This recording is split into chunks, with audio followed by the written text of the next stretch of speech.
সবাইকে জুম্মা মোবারক।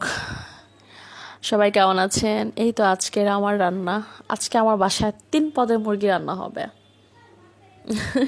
শুনলে সবাই হাসবেন। 3 রকমের মুরগি রান্না করব। একটু আগে যেটা মেখে রাখছে এটা হচ্ছে লাল মুরগি, এটা হচ্ছে সোনালী মুরগি। এই তো লাল মুরগি বসিয়ে দিছে অলরেডি।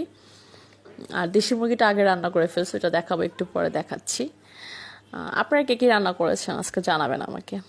এই তো এটা অলরেডি ডান হয়ে গেছে। এটা হচ্ছে সোনালী মুরগি, আর এইটা হচ্ছে দেশি মুরগি। সবাই বলবে আল্লাহ 3 পদের মুরগি রান্না করছে। হ্যাঁ, আসলে আমার বাসায় এক একজন এক এক রকম খাবার খায়। এটা হচ্ছে সোনালী মুরগি, এটা আমার হাজব্যান্ড খাবে। একটু পরে তার হাত দেখতে পাবেন। আচ্ছা, আপনারা কে কী রান্না করছেন আজকে জানাবেন শুক্রবারে। আমার তো রান্না বান্না সব ডান। এই, আর এখন আমাদের মানে একটা মেন সদস্য দেখতে পাবেন। এই যে, সে আমার হাজবেন্ড খেতে বসলে সেখানে বসে থাকবে, বসে বসে খাবার দেখবে।